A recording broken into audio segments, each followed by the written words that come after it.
Facile, rispose May. Come in altre cose è stato tu a scegliere me. In effetti ci siamo scelti l'un l'altro. Proprio dopo che tu e i tuoi futuri genitori avete scelto il vostro programma di vita futuro, hai messo qui un'inserzione per una guida spirituale. Abbiamo risposto in circa 2 dozzine e tu hai scelto me. Capisco, commentò Jonathan. Vorrei saperne di più su di te e su Ramadan. Chi eravate voi prima di diventare guida? Ramadan si schiarì la gola. Nel tuo fascio di luce apparve un uomo vestito con lunghe vesti. Era alto, statuario e bello. La sua pelle era dura, grinzosa e abbronzata dal sole.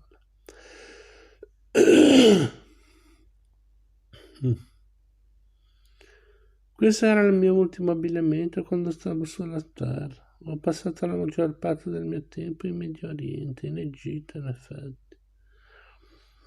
È stato 2000 anni terrestri fa.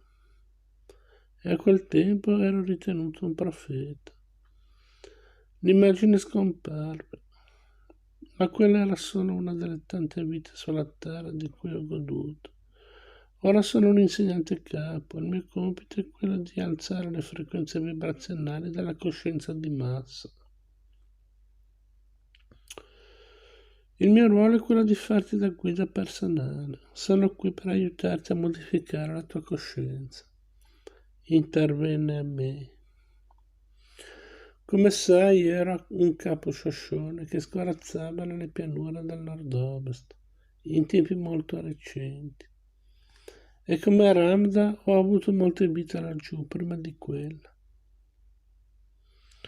E allora perché ti presenti a me come un indiano e a Ramda come un fascio di luce? Per 2 ragioni fondamentali, spiegò me. La prima è che siamo tutti parte dello stesso gruppo di anime. La seconda è per rendere la nostra guida quanto più importante possibile per le tue necessità. In questo particolare momento, la prima rende quest'ultima più facile da decidere. In altre parole, siamo convinti che la forma che abbiamo scelto sia per te la più benefica rispetto ai tuoi bisogni del momento. Che cos'è un gruppo di anime? Domandò Jonathan. È un'associazione o una cooperativa di anime, rispose Ramda, che decidono per convenienza o vibrazioni simpatetiche, o per affinità, o per qualunque altra ragione, di divenire come quel gruppo teatrale di cui abbiamo parlato. Tutti mantengono ruoli intercambiabili, con l'aspettativa che si possano aiutare l'un l'altro a imparare di più perché si conoscono così bene.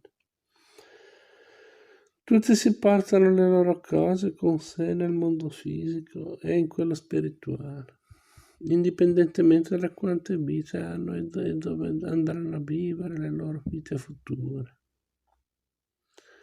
Non solo, ma ognuno sa anche perché l'altro abbia progettato una particolare forma di vita o commedia. I membri dello stesso gruppo di anime sono d'accordo di partecipare alle reciproche rappresentazioni. Siamo tutti qui per aiutarci l'uno con l'altro. Ma che cosa ci guadagnate con questo? Non dimenticare che anche tu stai aiutando me, intervenne in me. Insegnando una lezione particolare, io raggiungo un maggiore equilibrio e imparo anche a diventare un insegnante migliore.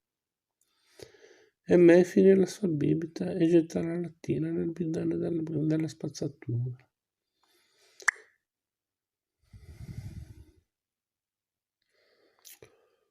Ramda, Paola, Mark e io facciamo tutti parte di un gruppo di anime. Lo stesso accade ai tuoi genitori, a molti dei tuoi amici e alla maggior parte delle persone con cui hai rapporti intimi. Ti sei reso conto che il padre di Juanita e Judy è che Miguel, suo fratello, è Mary? Una delle ragioni per le quali sei stato tirato a trasferirti a Key West e ad aprire il ristorante con Judy era portare a compimento qualche vecchio affare che avevi iniziato nella tua vita passata. E allora perché ho provato così tanto dolore negli ultimi 2 anni, prima che il ristorante affondasse? Avevi imparato la lezione che eri pronto a trasferirti, ma non lo hai fatto, rispose me. Buddy, Judy non voleva vendere la barca. Così mi sembra che neanche lei avesse imparato la sua. Soggiunse Jonathan sulle difensive. Sì, è vero, ma qual era per te la ragione di continuare quella relazione? Non ti preoccupare, Jonathan, questa è una cosa che si verifica molto spesso nelle lezioni di apprendimento. Una persona impara la lezione prima dell'altra, ma non riconosce questo fatto, così continuano nella stessa situazione.